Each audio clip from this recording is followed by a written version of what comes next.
What's up, everybody? Welcome back to your favorite New York Jets subscription podcast, Badlands. I'm your host, Joe Caporoso, joined as always by Connor Rogers, looking sharp in the Badlands polo. It's the time of the year for it. We have real football to talk about. So we're just going to talk about all the real football that's been happening the last couple of weeks, including the Jets' first padded practice today. They were tackling. Country club season is over. Connor, how you doing? How you feeling?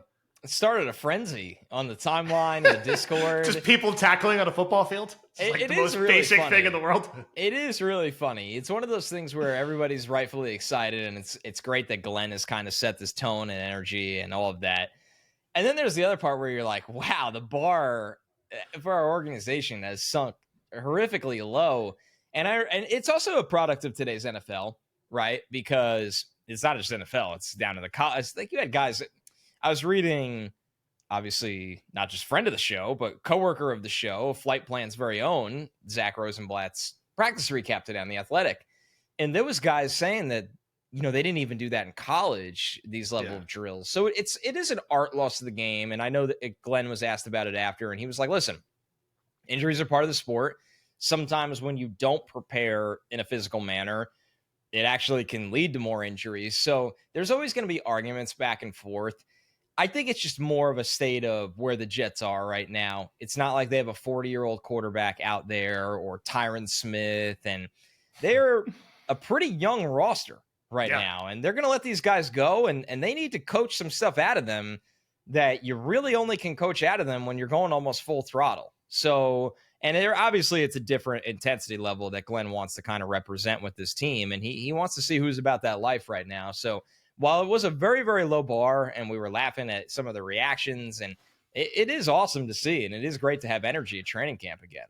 Yeah, there's a part of you that it's a little like the scene in Little Giants when they gain a yard and everyone goes crazy. Right. But this is... It's like, how do we get here? How do we get here? But the last couple of years, and I've actually been a bit taken aback at how direct some of the players have been criticizing the old coaching staff. Yeah. That's AVT. AVT, who's not like an outspoken guy.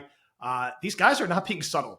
Basically, effectively saying, we had no accountability last year, and we had really no physicality. And Glenn he's in his honeymoon period. He is hitting all the right buttons. He's saying all the right things. It's impossible as a Jets fan not to hear him go up there and talk about seeing the same fans he saw when he played here and wanting to win for them. And he's absolutely right about having players be physical in practice. You're not going to hide from injuries in football. Justin Fields almost got hurt, like really hurt, because someone stepped on his toe in a non-contact practice. Like, shit happens when you play football. You can't hide from it. And the Jets need to learn how to tackle, and they need to learn fundamentals. And even the simplest thing, like Jeremy Ruckert went off sides and they pulled him out immediately. That's a nice step from what we were seeing the last couple of years.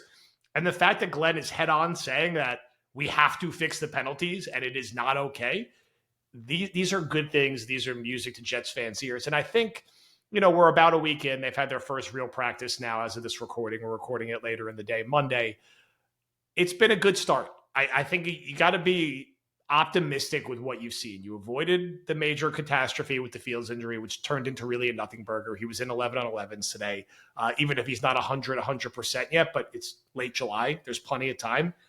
There's some early rave reviews about guys like Braylon Allen that kind of turning the head a little bit. Malachi Moore had a nice day today. Brandon Stevens has had a nice camp so far. Feels like even guys that we were a little unsure of, like Pritchard and Page, are making some noise as UDFAs. I think you're kind of encouraged on what you've heard. Let's put the Fields thing aside, because ultimately nothing really ended up happening there, thank God. And we covered it pretty intensely late last week.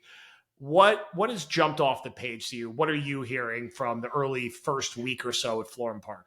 As we expected, the backfield is a big story, because no matter what they think of Breece Hall, we said all you have to do is look at the Lions. They have one of the best in the league in Jahmyr Gibbs, and they love themselves the physicality that David Montgomery brings. So we knew that Braylon Allen, who's really off to a big start, and Isaiah Davis are going to get a lot of looks, and that's not ending anytime soon, where it doesn't mean Breece Hall is being phased out or anything like that, but it's just that they are going to use their running backs, and they want different styles of running back, and they like the physicality, especially that Allen brings with his size and the way he works. And you're hearing a lot of praise for him publicly.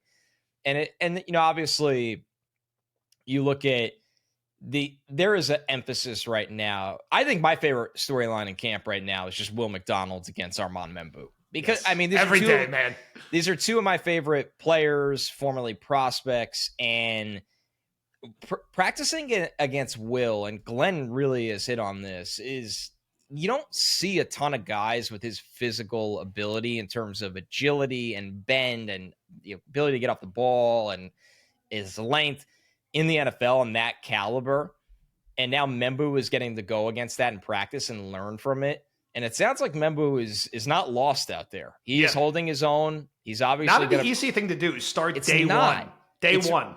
And this is, I mean, think about how many days he's spent at the Jets facility, and they're going full throttle in terms of pads on and physicality, and your head is spinning. And it seems like he's handled it really, really well. It's no surprise. It seems like Olu in year 2 is what you expect. Like, there's high expectations for Olu, and he's a guy that's kind of ready to meet them for sure. The offensive line, this is a real professional unit, and it's still a really, really young unit, but those tackles are, they're gonna really benefit, I think, from this physicality and the speed of the practices and everything like that.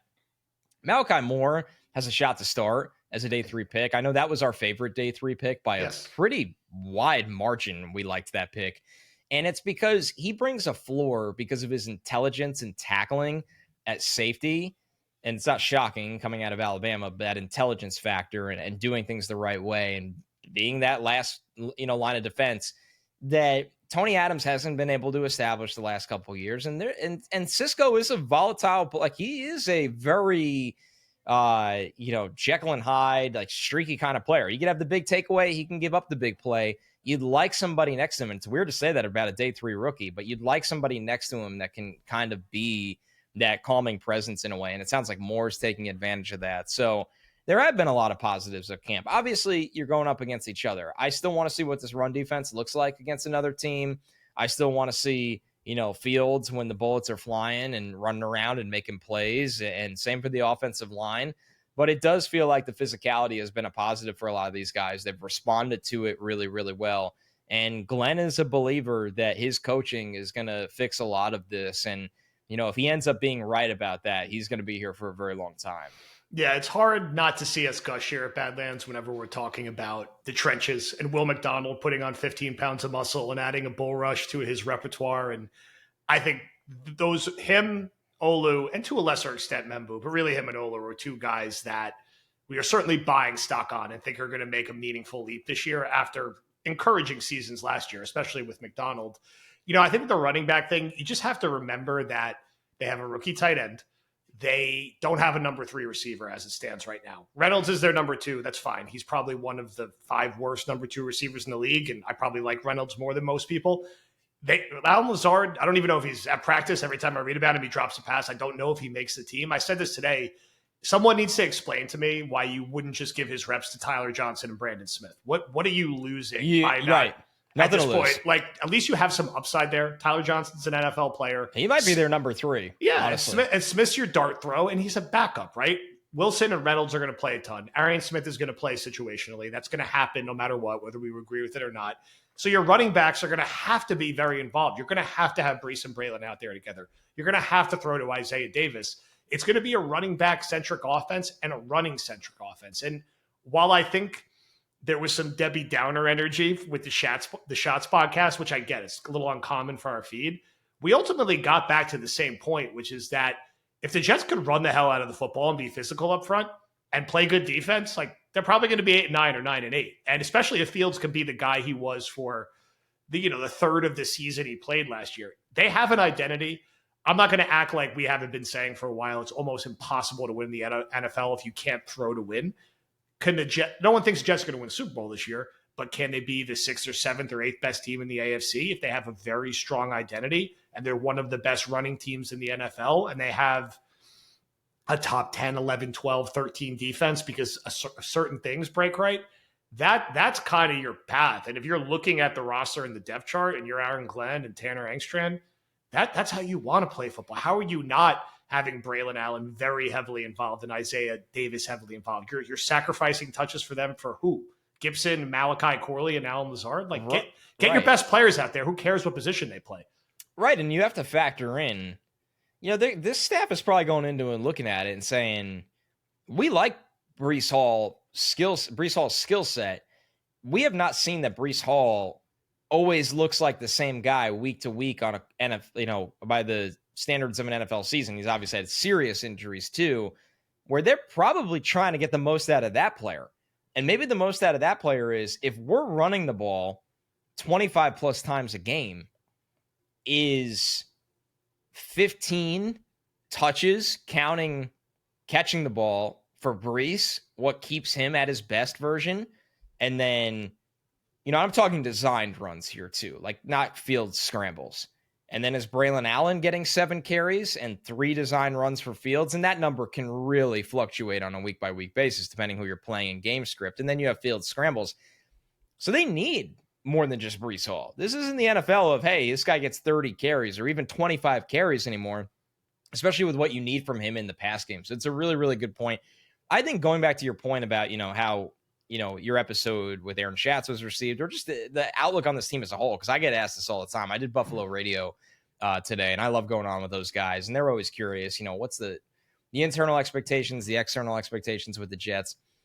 I think something, if you want to be glass half full and a little bit more optimistic, something that preseason analytics struggle to account for, or preseason win totals struggle to account for, is an offensive line making a step into being one of the better units in the conference. And there's a world for the Jets where by the end of the year, we could be looking at this offensive line and saying they're one of the better 5-man units in the AFC right now. And that's why they won 8 games, right? Because they have 2 franchise tackles, and the right tackle is a people mover in the run game. The left tackle is a very, very gifted, isolated pass protector.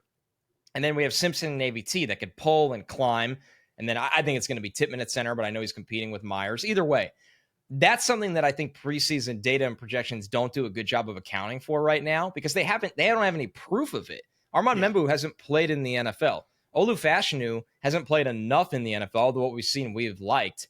And they haven't seen this 5-man unit together where if they're the identity of the team, and we saw this the last time the Jets were good in 2009 and 2010, then that's a reason why the Jets can find themselves surpassing their win total, and something that you go into next year and go, I know what the New York Jets are, and the teams that have the best offensive lines in the NFL typically are a problem or can become a problem with a couple fixes here and there at other positions.